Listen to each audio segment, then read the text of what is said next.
guys, Arleesha here, and welcome to another video.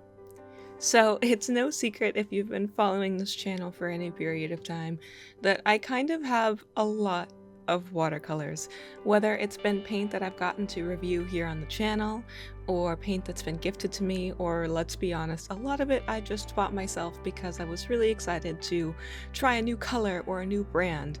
And ultimately the result is that I kind of have a lot of paint. Now these are just my tube paints, but I was thinking recently, what would happen if I organized all of the tube paints that I have and set out to make the perfect watercolor palette? For me, of course.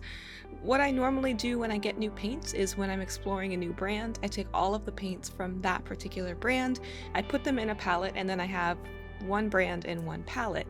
But what ends up happening is I think of a specific color from M. Graham or Sennelier or Daniel Smith, and I really miss using that specific color, but it's in a different palette, so I don't always get to just grab the specific colors that I want. So I pulled out every tube of paint that I own and decided that I wanted to make a custom watercolor palette where I pulled together all of my favorite colors from all of the brands that I have into one palette.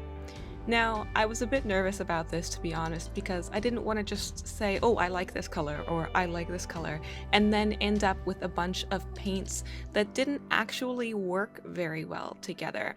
So in order to make a palette that was not only going to have colors that I loved in it, but that was also going to be functional and would have colors that I knew would mix well with one another, I definitely relied on the sponsor of today's video, Skillshare. You guys know that I'm absolutely in love with Skillshare. I use them all the time when I'm looking for creative ideas, when I need to get out of an art block, and as well as when I want to learn how to do something specific like embossing or bookbinding, or when I need to up my watercolor skills or my sketchbook habits.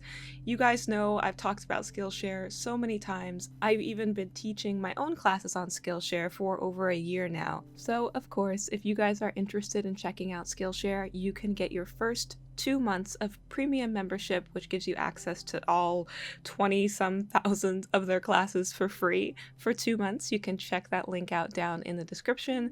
I would highly recommend it. It's free, you can try it for a couple months and explore as many classes as you want. There's definitely something new to learn for everyone. When it came to selecting specific colors, there were some instances where I had an overlap. So I had French ultramarine from Core, Daniel Smith, and Sennelier, and then Sennelier has an ultramarine deep and a French ultramarine, so I thought it was really important to swatch out all of these colors. And as you can see, even though the colors have the same name and they use the exact same pigment, the makeup of the paint can still vary in such a way that the colors aren't exactly the same. For this next pairing, I was trying to decide between Quinacridone Rust by M. Graham and a more standard burnt sienna. I wanted to use Sennelier's, and I was looking for a good neutralizing pair here. I absolutely love burnt sienna mixed with ultramarine as far as for creating deep, moody, neutralized grays and blues, so I knew I wanted one or the other of those. It was one of the main reasons I was including ultramarine in the palette as well, and I ended up liking burnt sienna a bit more than the Quinacridone Rust. It was a bit of a warmer orangey color, so my mix had a bit more of a greener tint to it. I repeated this process for a couple different colors that I decided to include as well, like Naples Yellow, which is probably my favorite color to have in a palette. I'm not going to be able to show you every single one of these color comparison mixing things.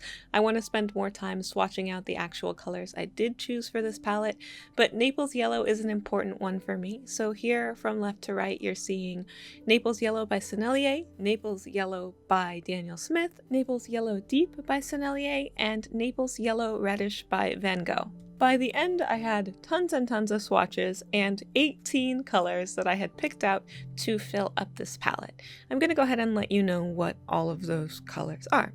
The first color here is Buff Titanium by Daniel Smith. Then we have Lemon Yellow by Sennelier. And Naples Yellow by Daniel Smith. This one I had to squeeze the last little bit out of this tube. The next color is Rose Madder Dore Lake, I think, by Sennelier, Quinacridone Red by M. Graham, Permanent Alizarin Crimson by Winsor & Newton. This is the only Winsor & Newton tube that made it into this set. And this is Quinacridone Violet by Core. I absolutely love this color. It has a super nice high tinting strength. This is a mistake. This is my putting Phthalo Blue instead of French Ultramarine in. Next was Anthraquinone Blue by M. Graham and Cerulean Blue Chromium by Daniel Smith. This is Manganese Blue by Core. Next is Daniel Smith's Undersea Green, probably my favorite green. And also Cascade Green by Daniel Smith.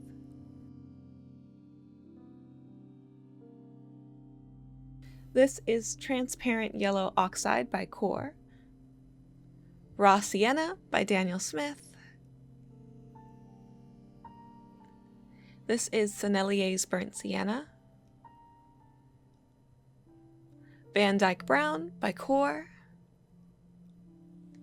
And the Ever Reliable Payne's Gray by Daniel Smith.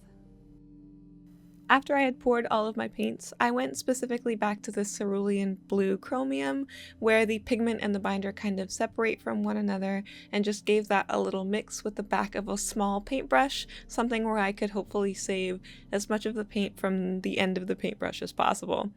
The next morning, I went through and fixed the mistake I made. I scooped out that Phthalo Blue, put it in my Daniel Smith palette, and put French Ultramarine where it belongs, in its home in this palette. I did make a quick swatching sheet just to have each of the colors kind of laid out in large swatches with the pigment name and the name of the color there. And after all of my colors were in the palette, I let them dry overnight, and I was really excited to make a color chart. So I want to share a little bit with you guys about how I like to make color charts. So I'm going to lay out a bunch of dots of each color, and then I'm going to mix each of those dots with the next color in the palette. The way I have this set up in this sort of triangular shape, I'm only going to be swatching each mixture once. If I was doing a full square with the straight colors on the top and on one side, I would actually be doing each mixture twice. And to be honest, I'm a bit impatient when it comes to color charts, and I don't really want them to take that long. So I'm just doing half of a full square color chart, so I have each mixture one time. You could technically use the other half if you were doing that square format for different mixing ratios, if you wanted to have more of one color or more of the other, or you could use it as a more watered down version to see a lighter tint of that particular mix. But for me, I'm just doing each mixture one time, and after I have all of the mixtures with one particular color, I clean my palette and start over. So with that first buff titanium row done, this second row here is the lemon yellow row. So I'm going to be mixing lemon yellow with every other color in the palette except for buff titanium, because I already did that mixture and you can see it just to the left of buff titanium. So as you can see, a little bit less is done every time.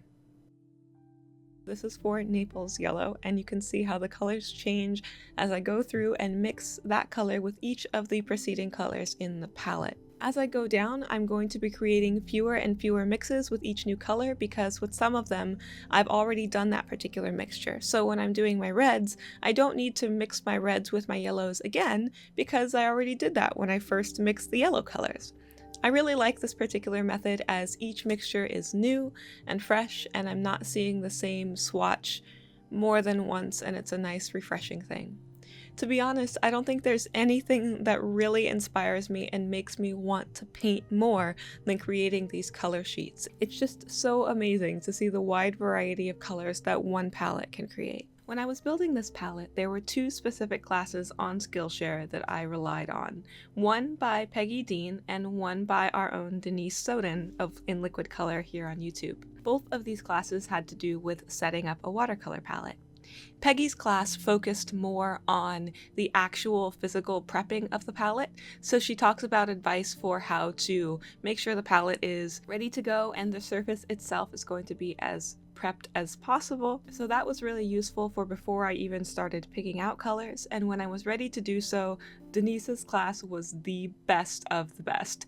In her class, she talks about pigment properties and how to choose colors, considering how colors mix. I mean, to be honest, there's just a crazy amount of information in her class. And if you're looking for in-depth information on setting up a watercolor palette, or even if you're just looking to choose paints and you don't even know what to buy, she has so much information in her class. And guys, I'll leave the link directly to her class down in the description. And if you're already a member of Skillshare, you should check it out. And if you're not a member of Skillshare, you should sign up and then check out Denise's class, because it's amazing. And I would not have been able to do this as effectively as I did without it. I would also really love to know more about your experiences with making color charts. Have you made color charts before? Do you use a method like this with this triangular shape? Or do you prefer to do the whole big square? Do you like to mix each color twice if you're a bit less lazy than I am? Do you have a favorite color, like a color that you always have to have when you're making a palette? For me, I'd say Naples yellow if I had to pick just one color. It's kind of a color I don't like to go without. I love the way that it's kind of like a soft yellow, even though it usually has a white pigment in it. It neutralizes so nicely and I really enjoy it. Raw Sienna is another one that works very similarly. Payne's Gray is a fantastic color that I can't go without. And then a cool red, like maybe, I don't know, this permanent alizarin crimson I actually really like. So if I was going to limit this palette down to like 4 colors, I might choose those, like Naples yellow, raw sienna, permanent alizarin crimson, and Payne's Gray. I don't know, that would be an interesting little limited palette to work with. It's always so inspiring when you mix different colors and try new things. I had a couple extra squares at the end, but I did erase those, clean them up, and when my chart was all done, I put in the color names as well as the pigment numbers for every color that I used. And I love looking at sections like this one across the middle where these earth tones are mixed in. Things like that transparent yellow oxide, raw and burnt siennas. They just create such beautiful neutral mixes, and I love looking at them. That's probably my favorite section of this color chart, is where those earth tones are mixed in with the other colors. They're just so nice to look at. In playing with this palette one night while I was up, I did kind of play around with this little piece. I was also testing out some new paper. I'm not so sure how I feel about the paper, but the paint itself was fun to work with. The colors were really fun to use, and I can't wait to show this palette to you guys in more videos in the future. You're definitely going to be seeing more of it as time passes on. I heard some really good tips while I was checking out these other classes on Skillshare. One of them had to do with placing some yellow, so for me it would have been like lemon yellow and Naples yellow, maybe even buff titanium, in the actual mixing area, and then reserving the yellow in your wells as a clean yellow, because yellow is one of those colors that gets contaminated so easily. So technically you could have a separate pile of those yellows. As you can see, mine are already kind of getting a little bit muddy and dirty, and I just don't spend enough time worrying about it. Maybe I should just try putting a little in my mixing area and seeing how that works. Maybe I'll do that next time. We'll see. Anyway, thank you guys so much for taking the time to watch this video. Check out Skillshare if you're interested in any of their many classes. The link is down below, and I will see you all next week. Bye guys!